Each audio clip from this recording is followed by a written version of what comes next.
As we all know, this has been an up and down season for the Boston Celtics. They have been cursed with injury and sickness practically all year long. They have dealt with stretches without their two all-star forwards, and the rest of the team has followed in terms of missing games regularly. However, a bright spot on the season has been the development of superstar, yes, superstar, Jayson Tatum. Hey guys, welcome back to another video from Hoops Empire. In today's video, we're going to be discussing the progression of Jayson Tatum and how that can help fuel a deep playoff run for Boston. Make sure to subscribe to the channel, like the video, turn on notifications. Let me know how far you think Tatum can bring the Celtics in the playoffs. Let's start out with the obvious, which is that he's posting a career high in nearly every category. A career high points per game at 26 a night, a career high rebounds per game at 7.2, and a career high assists per game at 4.3. He's also posting a better field goal percentage and free throw percentage than his all-star season last year. He has finally brought his true shooting percentage up from league average for the first time since his rookie year. With the shot selection and defensive attention that Tatum receives, it was understandable why he had below average efficiency. However, it's all tying together now. Let's start with his struggles with COVID first of all. As we all know, Tatum missed about 2 weeks back in January due to a COVID-19 diagnosis. It felt like a massive blow for Boston, which it was, but it turned out to be much worse than imagined. Even when he returned from COVID, he was complaining of breathing issues, saying he was getting winded much easier. It didn't help that when he returned, and up until the All-Star break, they had 22 games in 37 days, and he played 36 minutes a night during the stretch. It was clear Tatum was gassed. He was settling for jumpers more than he usually would, playing very passive and just didn't look the same overall after a hot start before COVID. However, as good as Tatum's stats are now, they should be better, as his season has been two stark differences: non-COVID Tatum and COVID Tatum. COVID Tatum averaged just 24 points on 41% from the field and a 52% true shooting percentage, roughly 5% below league average. But non-COVID Tatum, or Tatum pre-COVID and now post-All-Star break, has been a completely different beast, averaging 27.1 points per game on 50% from the field, 43% from three, and nearly 91% from the free throw line.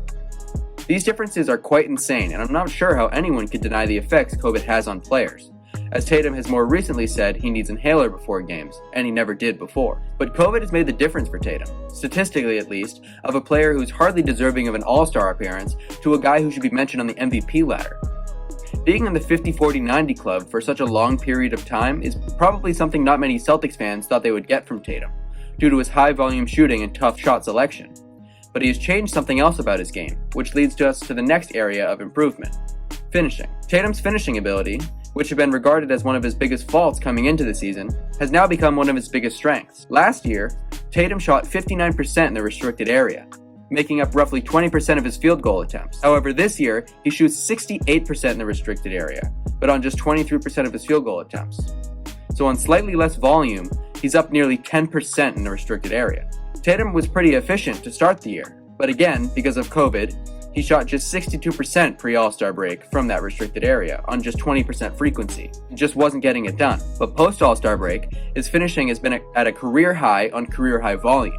Roughly 30% of Tatum's shots have come from that 0 to 3 feet, and he is finishing at an absurd 75%. By comparison, Jaylen Brown shoots 68%, Zion Williamson shoots 68%, and Ben Simmons shoots 64%.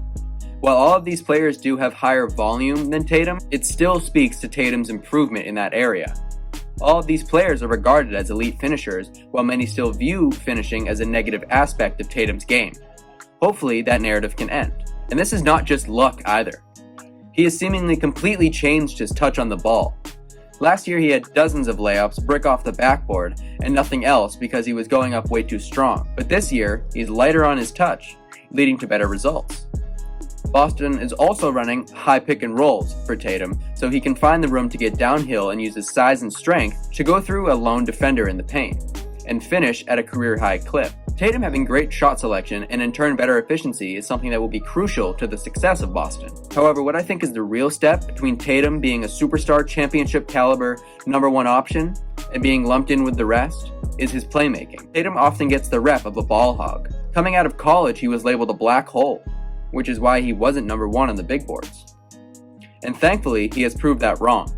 However, people still think he's a selfish player, which really couldn't be more wrong. Tatum has actually been one of the better playmaking forwards in the league this season, and a top 2 to 3 playmaker on Boston. He has insane scoring gravity and uses that to his advantage. Like said before, Boston runs Tatum in a lot of high PNRs, and when he gets downhill, he doesn't have tunnel vision. All eyes on the court are on Tatum when he does so, which always frees up open shooters on the wings, as you can see in this clip. Tatum is also an excellent weak side passer, using his ball handling, post moves, and overall shot creation ability to find open shooters on the weak side, showing pinpoint accuracy as you can see in this clip. But breaking it down by percentiles, you can see how much Tatum has truly improved as a playmaker, and that he doesn't deserve the selfish label because you see him take some tough shots. On the Celtics alone, Jayson Tatum is first in pass frequency at 15.5%, second in passes per game at 49.6, first is Kemba Walker with 51.5, and Jaylen Brown comes in at fourth with 30.1.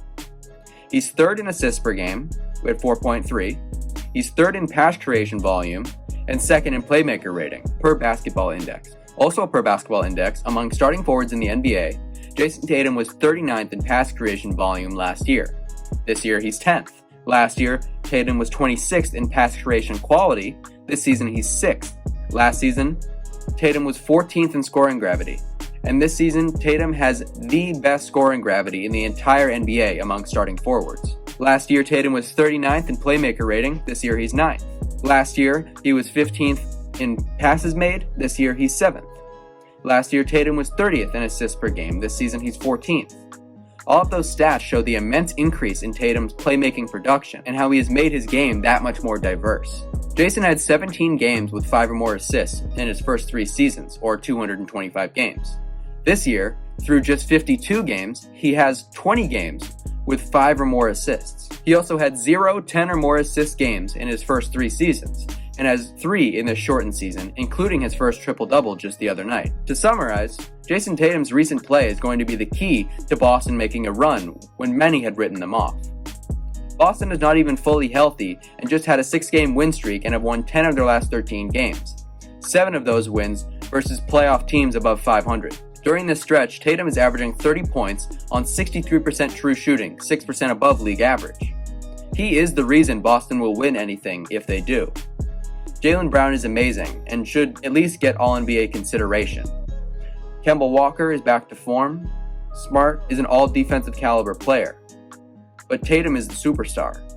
Tatum is the future MVP caliber player. And hopefully he can lead Boston to deep playoff runs for years to come.